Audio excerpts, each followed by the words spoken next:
Good morning, good afternoon, good evening, folks. Michael Zuber, one rental at a time, back with his Wednesday expert and guest of the show, Anna Kelly. And first, let me just say, if you haven't seen video number one, where we talk about her conversation with her son, talking about understanding money, debt, turning on the light bulbs so that maybe he drops out after 2 years. We'll see what happens.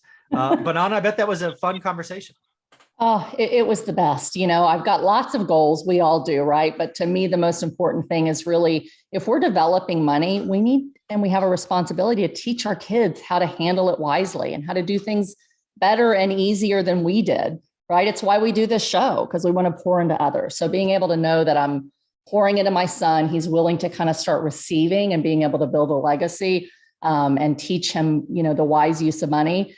It was probably the most exciting thing I've done in a couple of years. I bet it was. I mean, I saw it and I was watching you relive that moment, and it was clearly one of those days you won't forget in a while. So yeah, let's see if we can't pivot and pour into others watching this and help them move forward. So one of the things that I struggle with, Anna, is trying to communicate the idea of spectators and players, right? So I'm a sports guy. I've played lots of sports all my life. I get it, all of that. So it's, there's spectators in the audience and there's lots more of them than players. But what I fail to communicate so far is the importance of practice, right? You don't just show up on game day and do what you do, right? Practice. I still practice after 20 years every day. So let's talk about the importance of practice, both for the beginner and then for us, because we're both still practicing every day.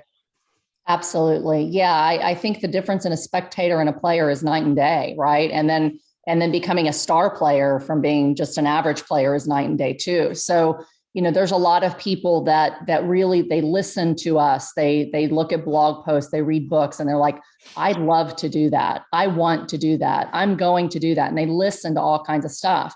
But until they literally lace up their shoes and walk out on the court, it's all just information that they can enjoy watching, but it's not going to change their lives. It's not going to make them grow into that player unless they're willing to, take that initial leap of faith and just start doing it. So you have to take action and not be afraid that you're new, right? One thing I say to my kids, and I've tried to really push this week, is failure is not the end. The only failure is to let that be the end, right? Failure is meant to teach us who we are and show us what we're good at and show us what we can get better at on the way up to like, oh, I'm getting this and I'm actually better at this than I thought I would be. And it's by continuing to try, even if you fail, and recognize that that failure is just a step to learning and becoming a better player and a better person. It's the fear of really being a player and what it's going to cost them that they don't know, I think, that keeps most people being spectators. And, most of the fears can be mitigated. It's fun. If you stop just watching and you get out there and enjoy it and have fun in the process and see how it goes as you become better and a better player and a better investor, you'll never regret getting off the stands from being a spectator and playing the game that you love. Yeah. And that's where I built How to Get Started One Rental at a Time. Because again, right, we speak at meetups and events and we get all these people that congratulate us for being players. But I see so many people that have that interest that are spending hours being entertained, right? Again, a spectator can boo you or a spectator can cheer for you. So it feels like a lot of people are cheering that say, oh, I could do that, or I want to do that, or I wish I could. Well, hey, you're not going to go play in the NBA or the NFL or Major League Baseball or hockey, whatever your thing is. You start in a lower league, right? It's just a rec league or whatever it is. You can do it though. And again, how I built the course, which you're a part of, is it's 20 minutes. Get a buy box, focus, look at it every day. I give people the practice schedule, and some people take it, they buy it, they join the groups, they do all these things. But still, some people look at the practice schedule and make 1,000 excuses. And that's kind of human nature. When things either, we're afraid of it, or we don't have the confidence in ourselves that it's worth the effort that we're going to have to put in to learn and that we can succeed, we're going to be held back. And most people make excuses that they don't have time. But really, those are excuses. What we really want to do, we will make time for. Then it's a matter of having the confidence and the perspective of what we're embarking on as something that we're going to try small. It lets us fail small, right? So you don't start out as a real estate investor and say, I'm going to syndicate a 100-unit deal, even though there's people that tell you to do that, right? Yeah. Maybe not so wise. Yeah. You start out saying, I'm going to buy a single property in a really safe, good neighborhood and market that's at least a better than average deal.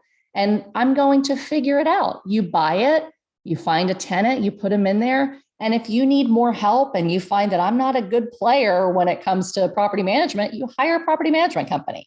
So you just have to take that leap of faith, believe in yourself, trust that the information you're learning and the people doing it actually have figured out and that it's possible. And then if you really want it, you will commit to taking the action to at least getting in the game and playing the first quarter. Yeah. Yeah. Yeah. What I really try to communicate with this analogy is it takes practice. Everybody starts from zero, all of these things. Second, I try to take the time away because I say it's 20 minutes a day, right? Again, tight buy box, small list, document. And then I tell them what the goal of the practice is. The goal of the practice is whatever your buy box is so you can find average. I'm not promising a deal. I'm not promising a great deal. I'm saying after 90 days, you will know that your buy box average cash on cash return is X. Right. And then you get to decide, is X good enough? Those are different decisions. If you are in San Diego, California, your average yield might be negative 2%. Right. I call negative alligators bad. If you're in Cleveland, Ohio, maybe it's 10%. And I'm just making these numbers up. I do not judge bad or good. You could be in San Diego, California, and for whatever reason, you don't want to go somewhere else. It's where you've been. You hate airplanes, whatever it is. Okay, great. Well, if your average is -2, I suggest you go find a 1 or 2 positive, and you're doing a deal that's better than average. So again, 20 minutes a day, every day. The goal is not a deal. The goal is not a great deal. The goal is to figure out average, and then you decide what you want to do. What do you think? Yeah, I think that's so good. Because we have to kind of climb this ladder of learning and of proficiency. And with sports, you see it just like you said, you start out in little league and then you go up from there, and then you're in a better rec league, and then it's competitive, then it's high school, then it's college, then it's, whatever it is. But real estate is very, very similar, right? There's different levels of complexity with what you do. And you want to start. That's why I love the title of your book, One Rental at a Time. You want to just buy one. Let's get a single family house that's easy to understand. And let's do the work on that thing. That'll give us the confidence that we actually bought something. It actually is bringing in money. Now I can see a bigger picture for why I need to take the next step, right? I was listening to something the other day, and I think I heard about this before, but it talks about kind of the progression of really becoming an expert at something. And the beginning, I hope I say this right, we have unconscious incompetence. Yes. Like we're totally not conscious that we're totally incompetent because we have no idea what we're getting into, right? And that's recognizing that when you get started at anything, you are unconscious about some of the things you're getting yourself into that you won't know until you learn. And you are going to be incompetent, but that doesn't mean that you just stay there and never try, or you'll always stay an unconscious incompetence and then not do it. The next thing is saying, I'm going to learn to become a little more competent. So then you move to conscious incompetency. You're conscious about it. You know that there's things that you don't quite know how to do, but you say, that's okay. Now the next step is, I know I don't know how. So let me take the action to learn what I need to know so that I become more competent. Then as you practice and do it and you learn it, then you become consciously competent. You know that you have figured that out. It gives you the confidence to say, I can do this again. I know what I need to know to buy a property, put a tenant in there, put it with a property management company, and receive a check. Now that I know how to do that, I'm confident of it, and I'm going to do it again. When you do that so many times, you become unconsciously competent. You just can do it because you've done it so many times. You don't even have to think through all those same, steps that you took. Like you get on the court, I got to move my foot this way and my ball it this way. And if I stop bouncing it or I travel, I'm out, right? You learn what things to do, and you're thinking about them all the time when you're beginning, But once you get proficient, you don't even think about it and you know what to do. Well, everything we embark on, whether it be sports or buying real estate, we're going to have to go through that progression. And we all start completely incompetent and not even knowing how incompetent we are. But we have a choice. Are we going to move up the ladder? Are we going to progress? And for me, it's all about progression. So I love this concept that you're using and the analogy and the fact that you just have to take the step. And once you do, you'll know the next step to take as you become more confident and competent in what you're doing. Yeah. Then the last thing we've added to the course, which again was a happy accident, was this private Facebook group where you're surrounded by other players. And these players were at very different levels. Some haven't done zero, some have done dozens. Experts like yourself are in the group. So again, it's been fun to see spectators become players and they get around others. And it's because sometimes you just got to change your network a little bit, right? Because again, your 5 friends are still spectators, but you want to be a player and you're willing to be in Little League. Let's go get around some other Little League and communicate and share and learn together and ask questions. And yeah, the private Facebook group that comes for free with the course has been a happy accident. I did it as an FAQ and it is blowing up to be as valuable as the main course. It's pretty cool.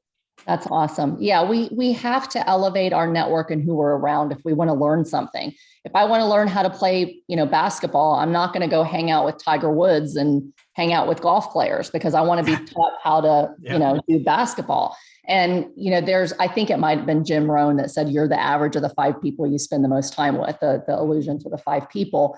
But when I started out in real estate, I knew no other women and no other investors in my area. And it felt very lonely. And it took me a long time to figure things out that if I had surrounded myself with people already doing it, I would have gone a lot faster, right? So having a network of people that are doing what you want to do and then listening to how did they do it? Don't necessarily go, I have to become Michael Zuber or Anna Kelly in a year. That's not going to happen, right? You're going to set an ideal and an expectation that you're going to feel, way incapable of achieving. And because you set the ideal too high, you're not going to take the action. You're not going to have confidence. But if you get a network of people that are like a step above you, and then people a step above them, and people a step above them, you can see and have confidence that everyone started where you are. And then it's a progression, and then it's a progression. And I think that having that layer of different people with different experience levels really gives us so much momentum and motivation and excitement of what's really possible,